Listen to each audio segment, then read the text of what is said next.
individual country. So if the gross domestic profit growth, or the GDP growth of a country in the world is 2 to 3%, well, what typically happens with these successful companies is they are growing their earnings at levels of, say, 7, 8, 10%. Some of the higher growth companies might be growing earnings at 15% per year. And so all else equal, you just put the valuations aside for the moment. Over a longer period of time, you are going to generate a return on your investment more in line with the earnings growth of these companies. Now, with pretty much whatever market you look at around the world, whether it's in North America or New Zealand or Australia or in Europe, long-term returns over sort of 50, 80, 100-year periods is around about 8% in the share market. If you look into sort of a 10-year period of time, those returns will tend to sort of move towards that 8%. They might be a little bit above for some periods, they might be a bit below, but the longer you get these sort of these returns around that level, and that is because that's round about the level that earnings of these companies can grow over a long period of time. And so that's what you're doing. You're buying a slice of these successful companies so you can share in the growth of these companies. So that's why we do it, and that's why it's a strategy that is proven over decades of financial analysis and history that you can get these returns. Now, if we jump into the shorter time frames, this is where the returns can be much higher or much lower than this 8%. And I think there's probably been really no better sort of example of this than over the last 3 years. So just to sort of set where we came into this year, we came in after about 18 months to 2 years of very, very good share market performance. The market fell by about 30 to 35%, depending which market you're looking at, in early 2020 when COVID came onto the scene. This was followed by a very strong rebound, and the year actually finished quite positive for most markets. That was the end of 2020. So even though we were down 30% at one point, most markets finished, say, up 15 or 20%. This then carried on with another very strong year in 2021, where most markets went up by another 20 to 25%. So you'd had a great 2-year period of returns, albeit with a very sharp down period or period of volatility in early 2020. So we started this year with pretty much every market around the world having had good returns, but valuations were trading at very high levels. The price to earnings multiples in most markets had got to levels of about 25, 27 times. In fact, the New Zealand market even got to a level of about 30 times, which historically is the highest that was seen in the NZX 50. Now the period that comes close was early 2000. Now, what does that mean? Well, that means it gets very difficult to sustain this valuation model. We don't tend to stay at these higher levels, and so that was the start of the year. We came in after a period of good returns, but a period of high valuations. I'll just pause for a second just to see if Mark and James want to add any comments to that before we sort of go into sort of what's happened and recap the year in share markets. I think the one thing I'd say about valuations is high valuations can stick around for quite a long time.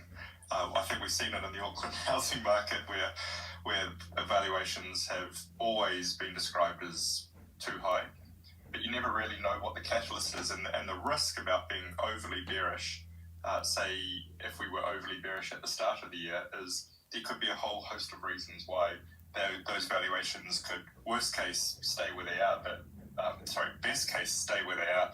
Worst case, if you're overly bearish, is they keep on increasing because of some reason. Maybe interest rates go down even further because inflation's low, or whatever it is. And so you might be bearish on valuation alone, but you also have to be cognizant of the wider macro piece, but also cognizant of what the market's telling you. And at the start of the year, I think we were relatively bearish on a valuation basis, but there was no real catalyst to really change that until the obvious one came about. Inflation and higher interest rates. That is right. So I guess if we roll through the year, we had the US market and New Zealand market. So the US market peaked on about the 2nd or 3rd of January, so right at the start of the year. The New Zealand market had peaked a number of months before that. A few specific things that was going on in the New Zealand market, more just on an individual stock or an individual company nature, that led to a peak a little bit earlier. But most of the markets around the world peaked right bang on at the start of the year. Now this was obviously after a year that had been very successful for most markets, and now the forward-looking attention got looking towards inflation and higher interest rates, and that's typically In the short term, not a great setup for the share market. Companies don't tend to like higher interest rates. And just the same way that if your mortgage rate doubles, you tend to pay less for the next house you're going to purchase, or the housing price tends to come down. It's a similar effect to the share market and companies. And so what proceeded to happen was a long, drawn-out bear market. I say long because it's been going now for around about right through the entire year, so 11 and a half months. It's obviously much longer than what we saw in March 2020, which was over in about 8 weeks. And if we just sort of step back and look at sort of where the major markets that we follow are, we've got the S&P 500 is down 18% for the year. The NASDAQ, which is the technology-heavy part of the US share market, has had a very, very poor year, down 31%. The global sort of developed market index is down about 18%, so similar to the US market. However, down in our corner of the world, we've actually done a little bit better, which is pleasing to see. So the NZX 50 is down by 11% for the year. And the star performer is the Australian share market, which is up by 1.9% for the year. So that's kind of the layout. It's been a volatile year. Within that, we've had lots of ups and downs. It's not been a smooth downward year. In fact, one or two data points I think might be interesting. In the S&P 500, there were 60 days where the market was down by over 1% in an individual day. Now, we've not seen this happen since 2008, which was the worst year of the global financial crisis. On a volatility perspective, or just sort of the overall daily movement in the share price in the US market, it is the fifth most volatile year since the World War II period in 1942. So the other periods that has sort of exceeded this volatility was 2008, 2009, actually 2020, which was concentrated in the start of the year, and 1987. So just from a sort of context point of view, this has been a highly volatile year, but at least we're seeing some sort of brighter spots, such as the NZX 50 has outperformed a little bit more, and the Australian market has outperformed. So where are we sitting today? Well, if I look at valuation point of view, the US market has come back to around about its long-term valuation. So that's a price to earnings multiple in that sort of 16 to 17 times area. That's the multiple it's traded at on average over the last 20 years. Now that's a good sign. That's a positive thing. That shows that we've basically removed that excessive valuation we saw over the last 2 years.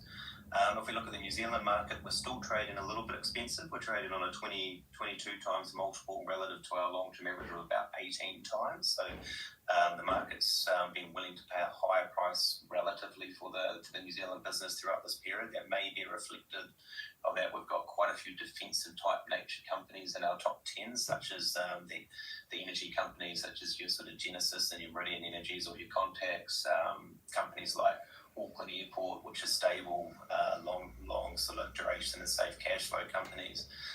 Spark, these companies tend to trade on sort of slightly higher multiples. So that might be a reason for that. And then onto the Australian market, which has performed really well. It's really a reflection that it's heavy in resources, commodities, which we'll touch on later in this podcast, have done very well. And that's really supported the Australian market throughout this year. And the other part of the market in Australia that's done well is the banks, and a large portion of the index is by the major banks such as CBA and ANZ and Westpac, and they've done relatively well this year in an increased interest environment. Yeah, I think that when you summarise the share market and the volatility that we had, it has been a rough ride. But when you think about it from a long-term perspective, there's actually starting to be some companies that look quite interesting. And I think that's really going to be the focus of next year, isn't it? Where there's still companies that perhaps are overvalued, and there are companies that perhaps aren't going to do well in the environment that we think we're going to go into, which could be a bit tougher on the economic conditions and maybe unemployment increases, etc. But there'll be some companies which are a lot cheaper than they were this time last year, which starting to look like an interesting proposition to add to the portfolios, and a real opportunity to buy some fantastic franchises at more normal rates. And I think you can be quite positive when you think about US markets. I think New Zealand there's that great tax efficiency, and the New Zealand market perhaps isn't a good reflection of the New Zealand economy because, as you said, Andrew, it's got these great defensive assets. People are going to buy electricity no matter what's going on in the economy. Maybe you get a little bit decrease in demand, but not really. And some of the growth companies within the market, New Zealand market, are perhaps more globally focused anyway.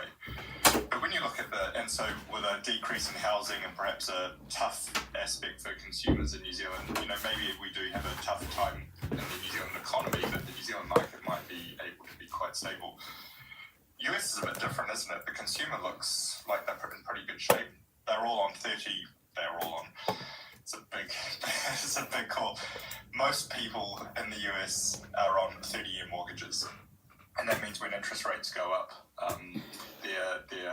the cost of living doesn't really increase to the same extent as it does in New Zealand because their mortgages don't roll on to high rates. And so that consumer actually looks pretty strong.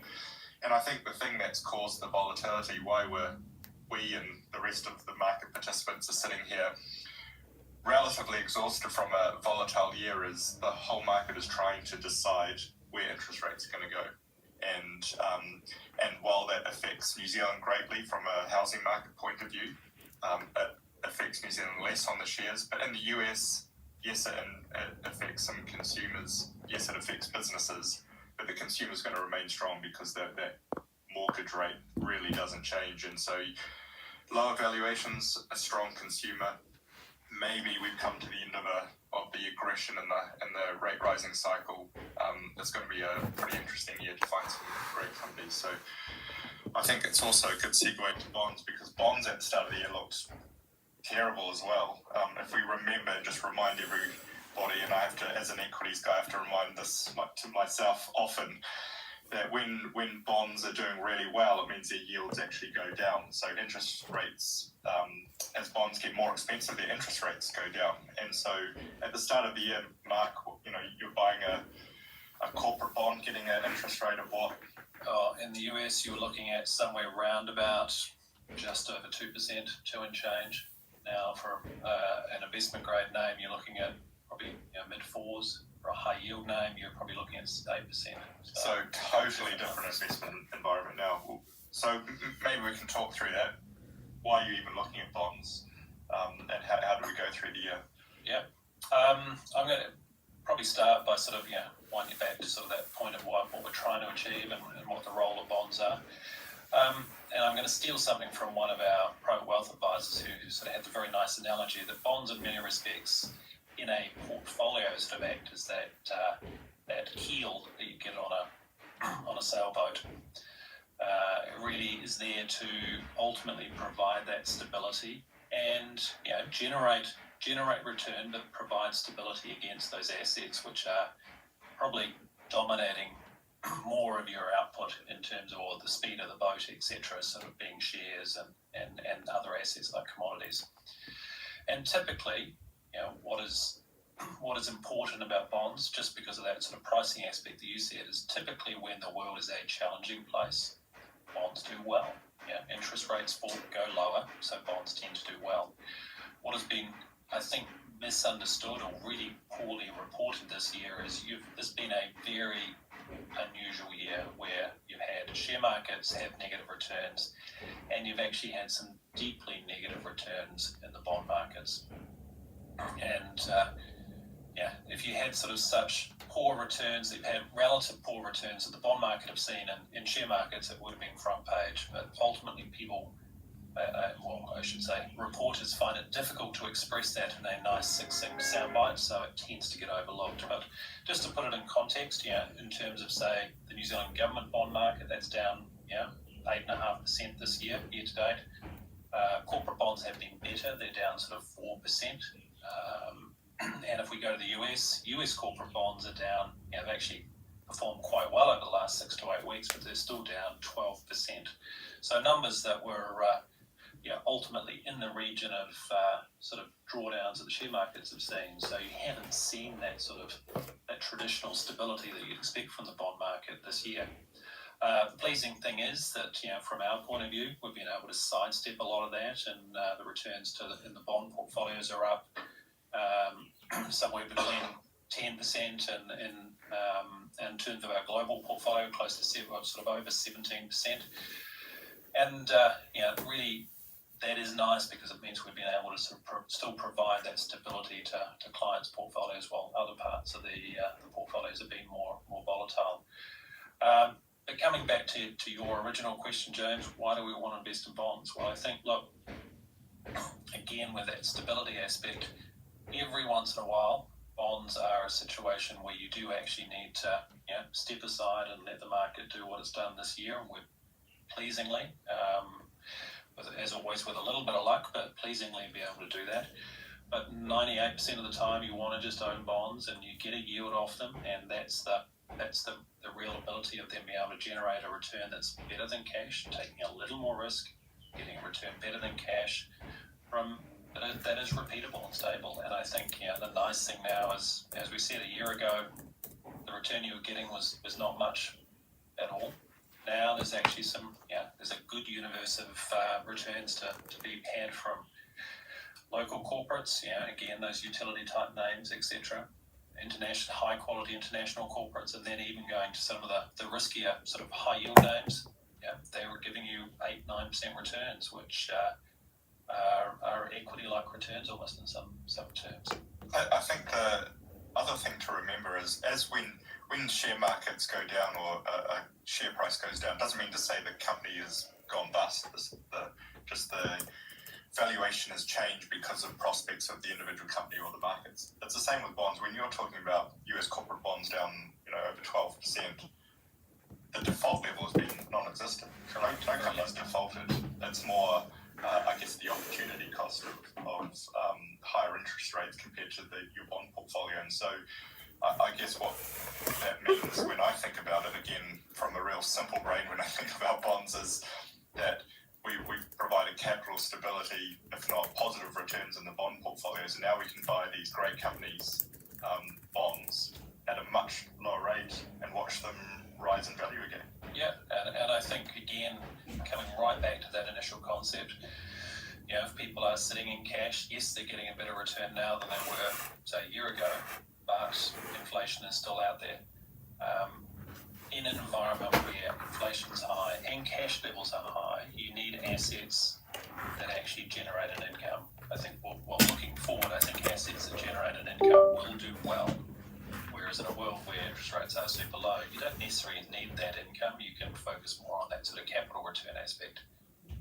So in that scenario, having a large chunk of or a decent part of your portfolio generating a nice stable income, be it bonds through the coupon they pay, or be it sort of dividend yielding shares in New Zealand, which are, is the luxury of the New Zealand share market, really sort of provides that nice reliable income stream to start with. And then if you get capital gain on top of that, that's the icing, I suppose. I don't mean to go on about the property market because it's all asset classes are good to have in a diversified portfolio, but that point about yield and returns and becoming more important than capital at the moment as interest rates go up is a great one when you think about property, because all of a sudden the yield is important, and getting 1 or 2% yield in an investment property all of a sudden is probably not good enough. And so how do you get that increase in yield? Well, either your rental needs to go up, which is going to be difficult, or the price needs to come down. And so that's what we're seeing there, and we've kind of already had that in bonds. And so the market has kind of already moved in the listed markets, and it just takes some of the unlisted markets like property a little bit longer to get there. But when I think about the opportunity set within bonds, it is exciting.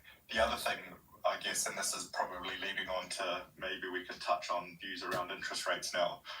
But when I think about shares, and when we go through a period like this, and we can talk about all the different things that have caused it, whether it's geopolitics and the war in Ukraine, or China growing or not growing and then growing again.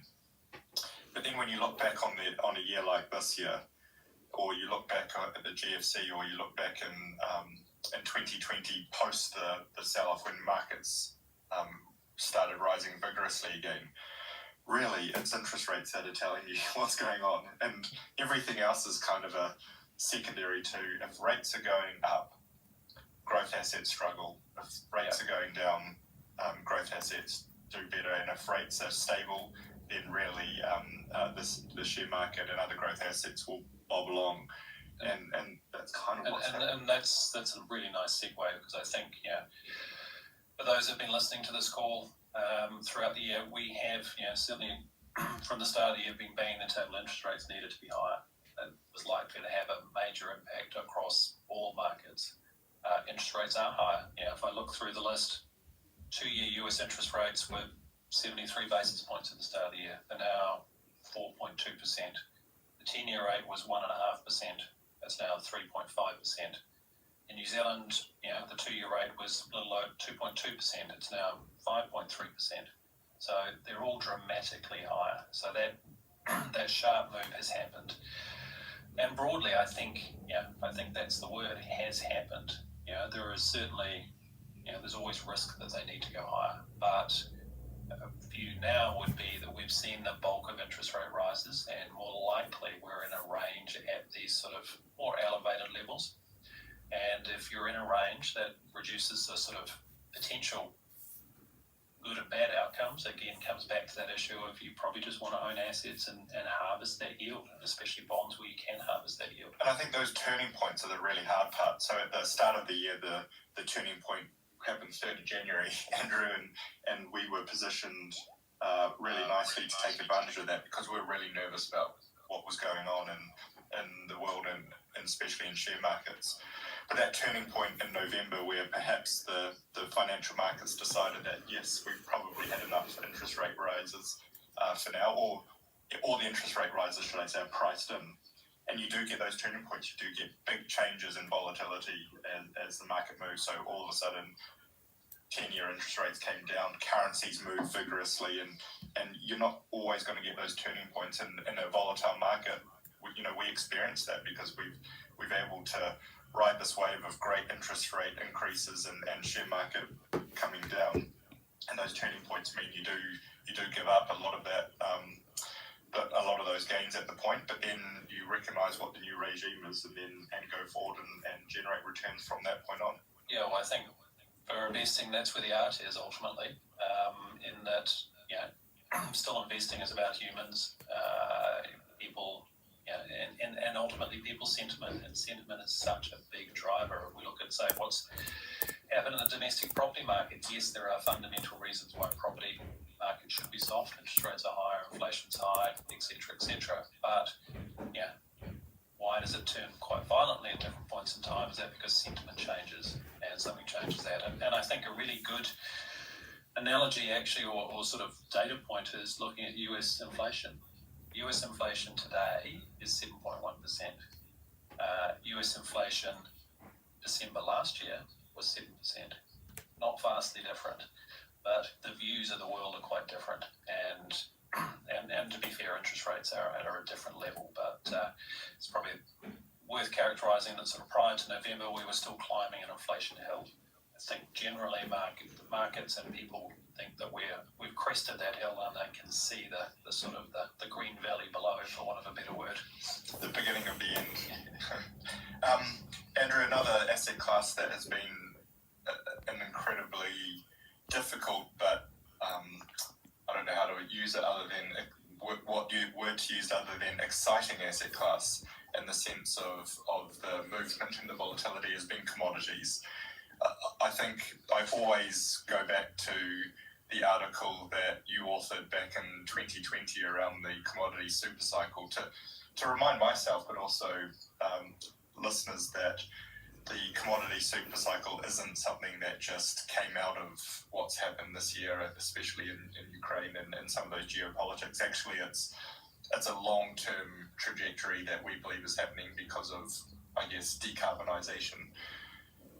But that's the key reason why we're in commodities, and it's a supply and demand offset that's really going to take some time to get right, and we're going to see price increases. But tell us about how commodities have gone. Maybe we can talk about some of the key attributes of some of the ones that we're invested in at the moment. But yeah, just to kick off on that super cycle comment, just to quickly remind people what we mean when we talk about super cycle. It's we're not talking talking about a 6-month view or even a 1-year view in commodities. You're talking about a sustained view which you measure over multiple years and really sort of that decade-long period. And throughout history, there's been a number of super cycles in commodities. It's generally been demand-driven. It's generally been that there's been a big step change in demand, which has led to a sustainable period where countries or companies or businesses and consumers have had to spend more money on raw materials. An obvious example would be World War II. Massive demand expansion for infrastructure, for obviously weapons and vehicles and everything that needs to be built to sustain a war. The most recent example, sort of prior to what we're talking about the last year or two, would be when China came into the global trade market in that sort of period of around sort of 2000, 2010. It wasn't just China, it was Brazil, and it was other big developing nations which really just supercharged demand because they started trading cheap products around the world, and it caused a sustained boom across multiple commodities. And that's what we're excited about at the moment in the current commodity landscape. And we've got a little bit of a double whammy here where we've got both what we believe is going to be a sustained demand period, but also an undersupply. So we're sort of getting, what makes a commodity price go up? Well, it's either demand increases or supply decreases, and potentially you can have both. Now we're taking the sort of the 5 to 10 year view. So what's the great demand setup over the longer term view? Well, renewable energy is a very, very large driver of this. The world has committed, and when I say that, most major governments have committed to meeting certain standards around emissions. They have certain checkpoints along the way where they want to get to by 2030, 2040, and 2050. By and large, this means they need to significantly reduce the amount of fossil fuels they're using to produce energy.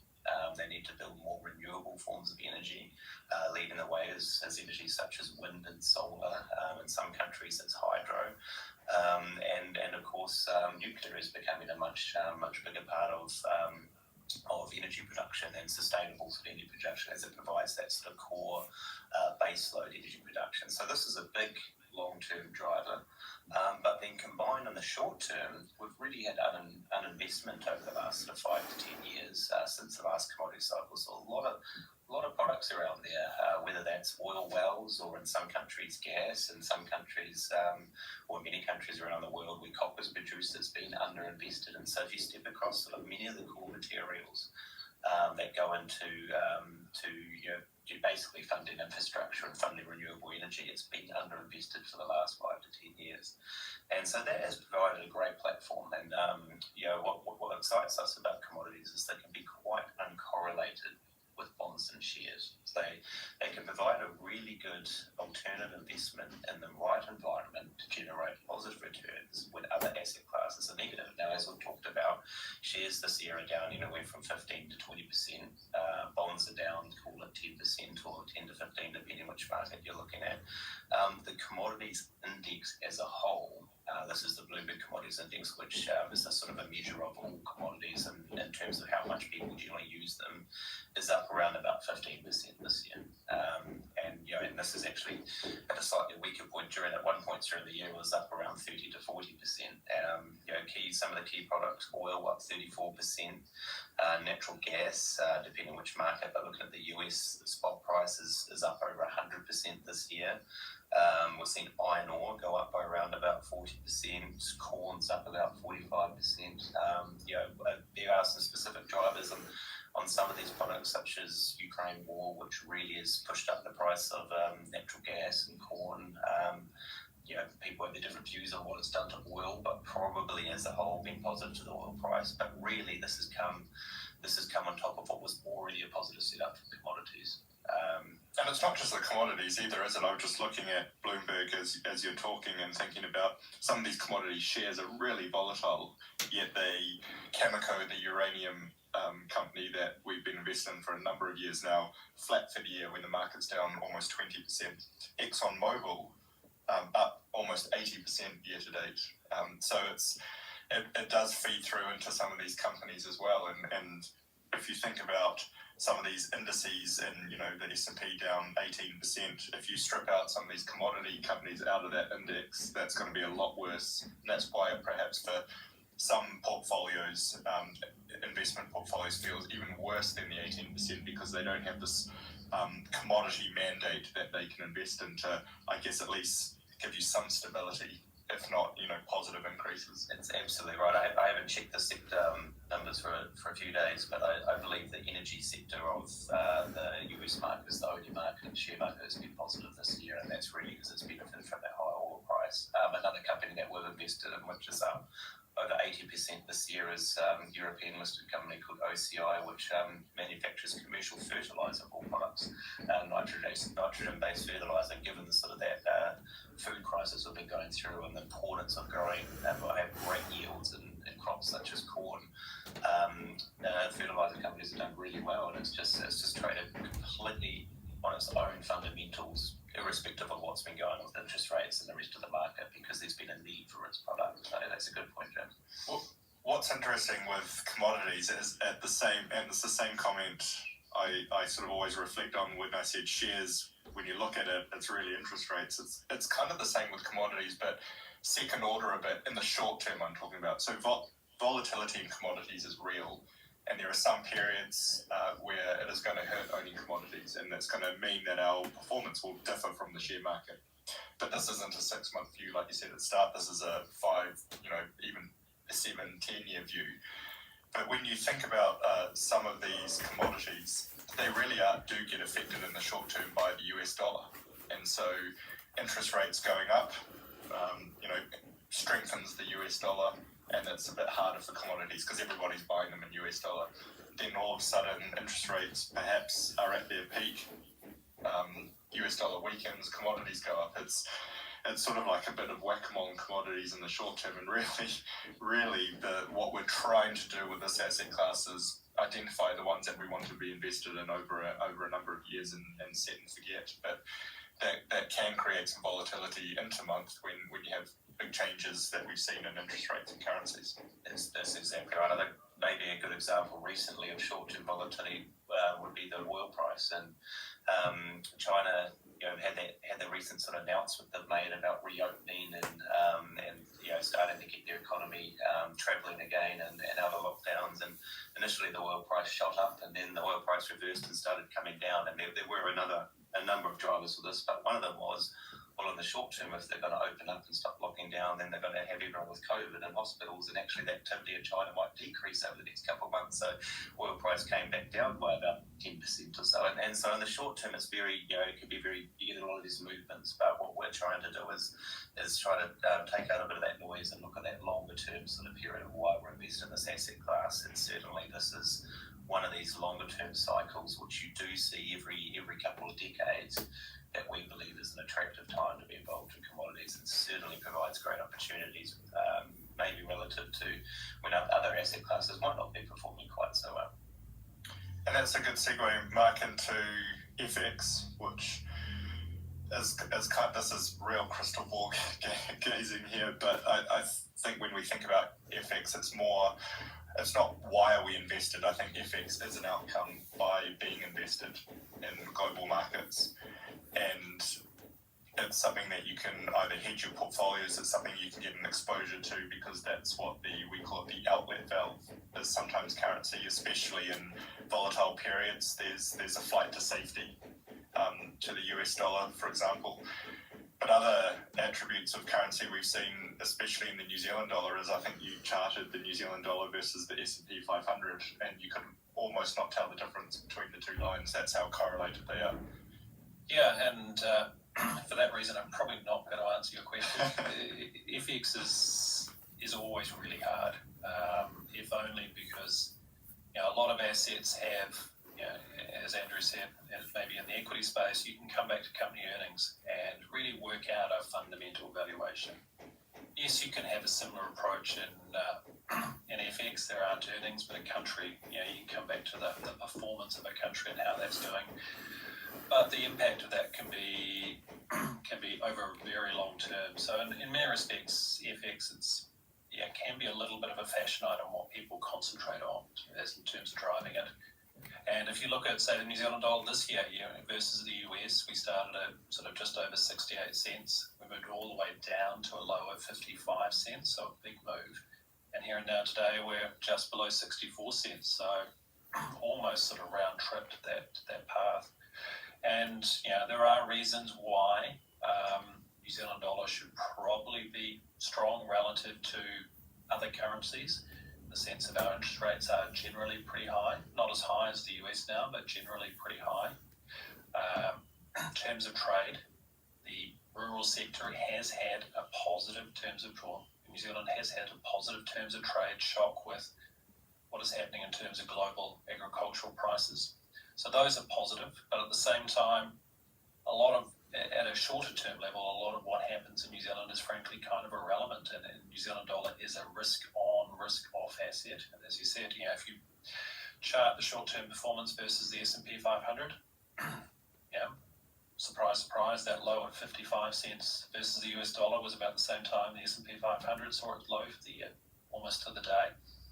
And we've seen a pretty sharp move up as a result, along with more positive views around US equity markets. So going forward, if you've got a view on equities, you've probably got a view on currency. I think it's a great way to discuss an incredibly difficult asset class, and that's why so many of our competitors go, it's all too hard, let's just hedge it back to New Zealand dollar and not have to make an active decision. And I think there's some merit in that when you have the volatility in currency, but I think it is an asset class, and we all agree, talking for both of you, but I think you would agree with me, it's one you can't ignore. You have to be conscious of what it's doing, and especially if we think about I just take a step back and think of the KiwiSaver market in New Zealand is going from 80 billion now to $1 trillion by 2040. There is not enough room in the New Zealand market to invest. We have to go global. The New Zealand investment market, the KiwiSaver market, has to go global. And as soon as you go global, you're making a currency decision. And so to be agnostic about currency is not the right approach. You have to consider what that asset class is doing, and be active and think about the investment decisions that you make within the more traditional asset classes of shares and bonds with a currency bent. And I think that's really important, and that's what we'll continue to do, albeit with volatility. I think that the next and perhaps final asset class that we'll talk about today is cryptocurrency. And why we specifically talk about cryptocurrency, I think, which we see as just another currency or just another commodity, depending on which organization you are in the US. But the reason we wanted to bring it up is because it is topical, and it is something that we do invest in. And I think taking a step back and thinking about why do we invest in cryptocurrency, well, the way that we look at it is that the payments system globally is being disrupted by blockchain. That is just, without a doubt, something that is happening. And why is it being disrupted? Well, for any of you that have sent money, as simply as sent money overseas to friends and family, the friction or the cost of that is incredibly high. The bank charges, the spread between the currencies, the time it takes, it is just asking to be disrupted. Or if you own a retail store and the amount of money it costs for someone to use PayWave when they make a purchase. It's simple things like that where, without banging on too hard on banks, because banks are an incredibly important part of the economy, and we have banks in our portfolios, they are making incredibly high amounts of revenue, profit, and margin from payments. And so that really birthed cryptocurrencies. Then when you think about it from a more geopolitical perspective, you're also in an asset class that perhaps takes the pressure off your wealth away from government decisions. So think about, without a spoiler alert on the World Cup, think of the winners this morning, Argentina. Fantastic football team, was a wonderful game. The inflation in Argentina is about 100% at the moment, and 100% inflation has huge detriments to people's wealth, because if your wealth is sitting in Argentinian currency, it is decreasing fast in value. And so that gives people an opportunity to diversify out of that into other currencies. But the problem is there's restrictions on buying US dollar if you do live in Argentina. So what's another way? It's cryptocurrency. So those are just two very, very small reasons why we think crypto assets and blockchain over the long term are going to be a massive part of the financial market system. The catalyst to invest in 2020 was uptake from institutions and the fact that we could then hold some of these in custody with big institutions like Fidelity and other banks. And as institutional uptake increased, the price and the demand for the asset class went up. But the volatility this year has been caused by the fact that it is a new asset class and one that desperately needs regulation. And we think regulation is going to be a really positive outcome for crypto assets, one that we're hoping happens sooner rather than later, and it will certainly be led by the US.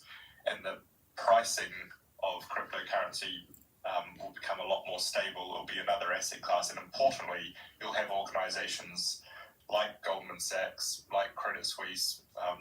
Maybe that's not a good example. They're not perhaps as stable as they once were, but these big banking organizations will come in and be able to facilitate the buying and selling of these asset classes in a regulated and more robust manner than what we've seen with some of these exchanges like FTX.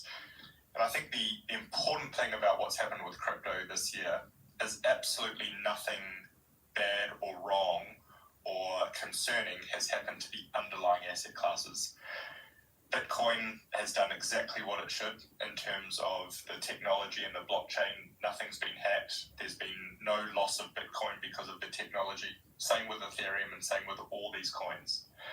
Where the problem lies is the regulation of the exchanges. And the exchanges are the ones that are the organizations that have lost people money as investors have left money on the exchange and their accounts on the exchange, and those exchanges have actually been using that money for other things. So regulation, I think, is the key word for crypto assets. I think regulation of exchanges will happen a lot sooner,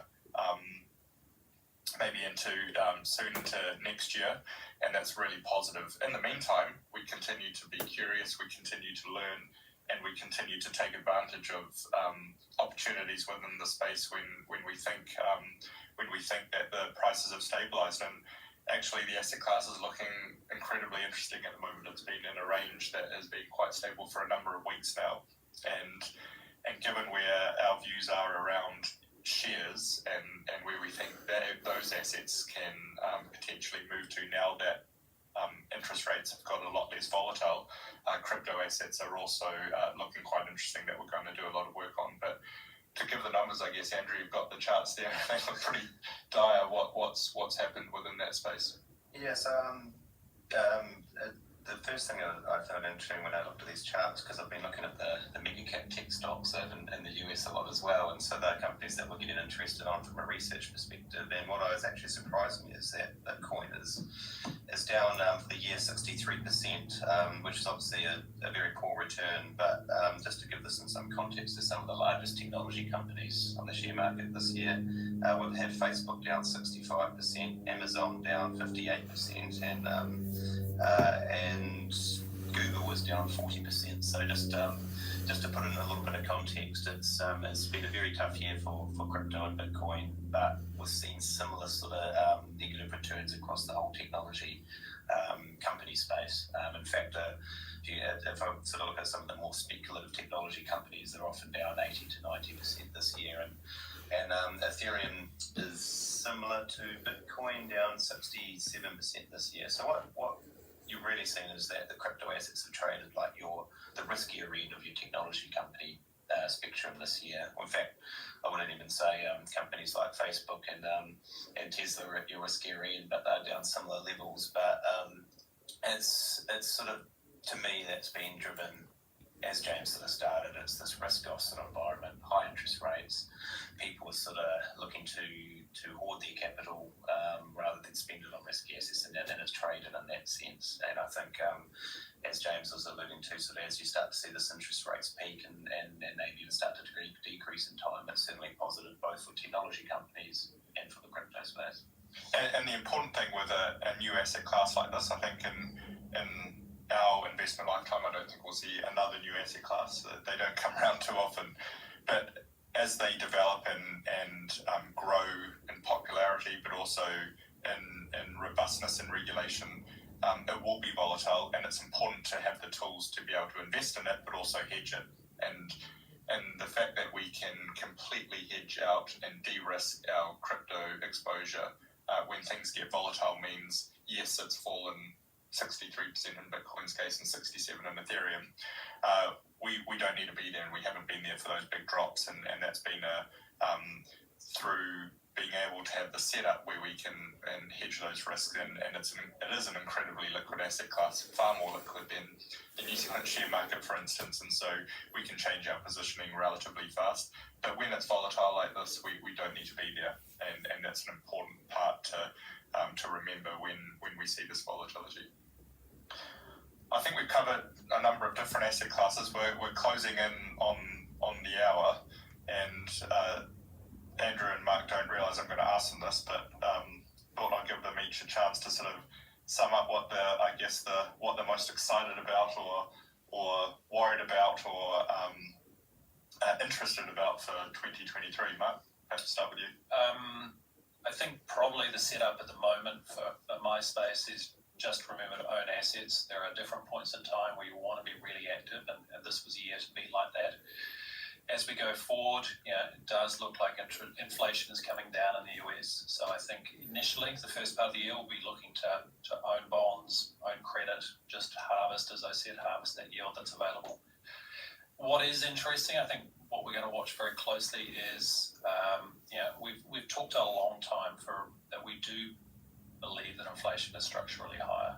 Things like deglobalization, issues like ESG and having to electrify the global economy, the fact that governments generally are still spending money, all of those things will keep, I think we're still strongly in the view, will keep inflation more elevated than it was during the early 2000s. So we are talking a 3 to 4% number versus a 0 to 2. Having said that, the market is definitely of the view that inflation is coming down fast, and I think that's probably right, or at least in the US. But the challenge might be as we go through the year, and we're starting to see some signs at the margin that actually growth may be accelerating, or may begin to accelerate sometime around about sort of mid next year. And at that point, whilst interest rates are plateaued and probably in a range here and now, do we end up with a situation, this would be my left field sort of thought, do we end up with a situation where interest rates in the US have to go higher again? At the moment, that's not the market's view, but that's a left tail. Domestically is a bit harder, actually. I think we have a real challenge in New Zealand. Clearly everybody's seen the Reserve Bank be forceful in their discussion about, they're basically saying we need a recession to bring inflation under control. The challenging dynamic here is growth. We had GDP number out last week of 2%.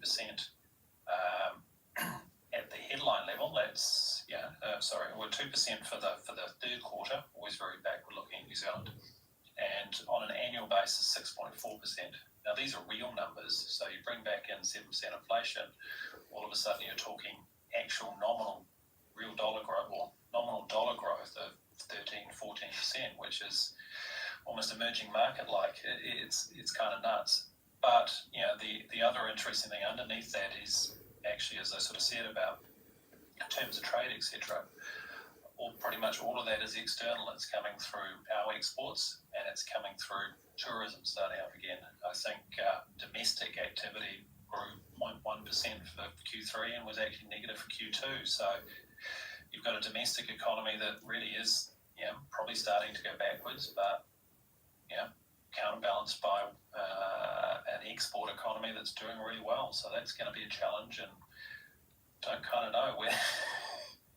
That may mean the Reserve Bank continues to have to be, probably means the Reserve Bank continues to be robust in their discussions, but we might get to a point around about middle of the year where things become much more challenging for New Zealand, and you find interest rates are doing the opposite and actually going lower versus the rest of the world might be moving higher.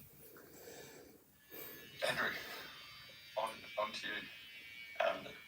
I'll try to speak for 5 minutes, so Mark did. Maybe so many ideas. But for me, I think I might keep it quite simple because I think what excites me the most is earnings of companies. So I use sort of a simple 3-point process where I sort of look to bottom of the bear market, which is what's happening with interest rates, are they coming down or have they peaked?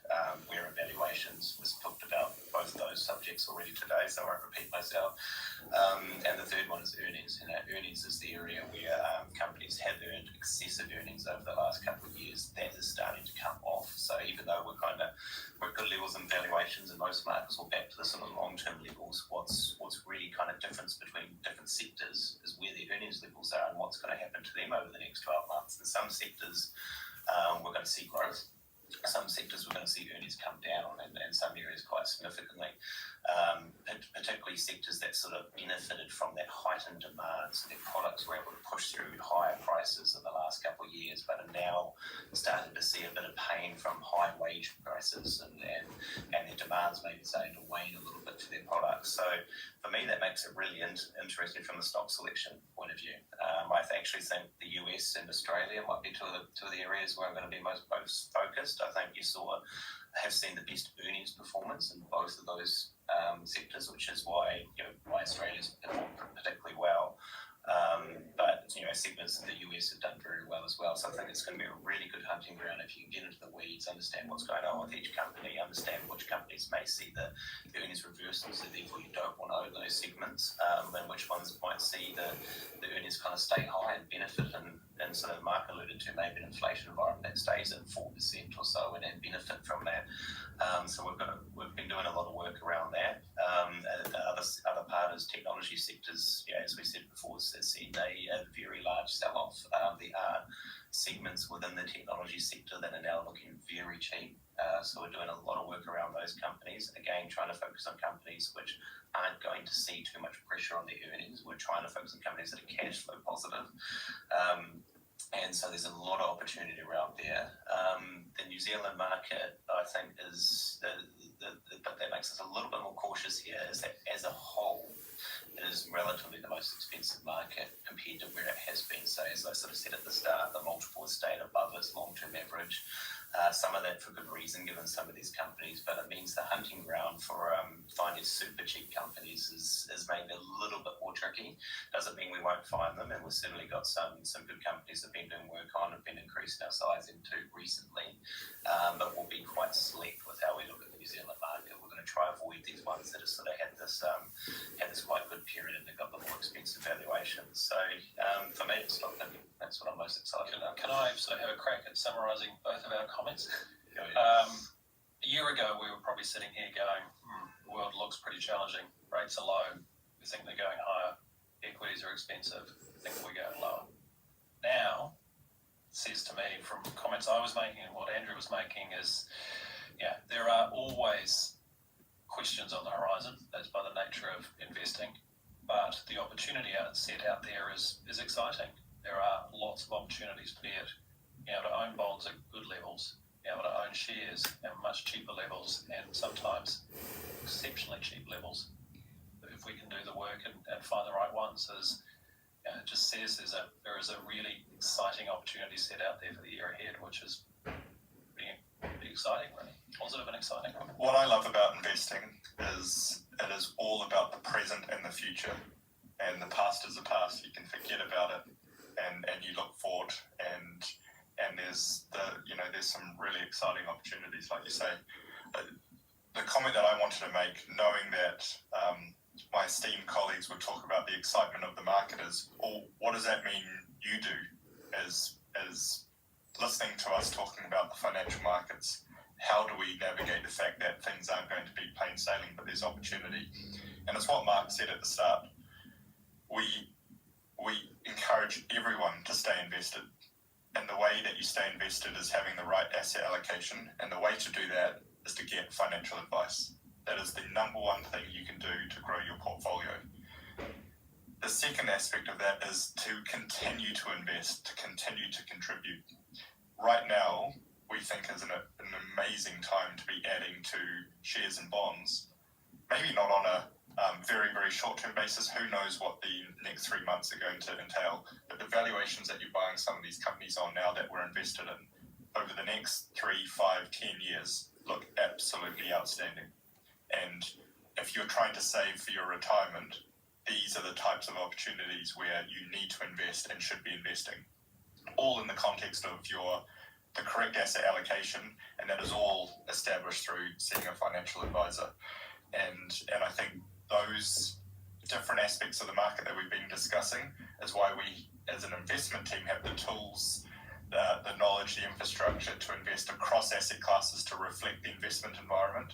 But the number one thing you can do in order to really grow your wealth over time is to be invested and to continue to contribute. So on that last note, thank you everyone for listening this year. It's been a long one. It's been a volatile one, but one that we think that volatility in markets has been managed to the extent that we're well positioned for next year. If you do have any questions or comments or feedback on the Monday call, please let us know. We can only do things to make it better. We'll look at the flash technology we're now presenting from, and so it's only ever improving, but that's because of the feedback from everyone that listens. But until then, we're going to be back in February. Markets don't sleep. We'll be continuing to work all the way through, but we'll be back bright-eyed and bushy-tailed in February with a whole range of new guests and a whole lot of analysis and research and views on financial markets, and we really hope you can join us. So have a great Christmas, Happy New Year, and talk next year. And thank you very much to the team, Mark, Andrew, Stefan, the old production team, and everybody who's made this podcast this year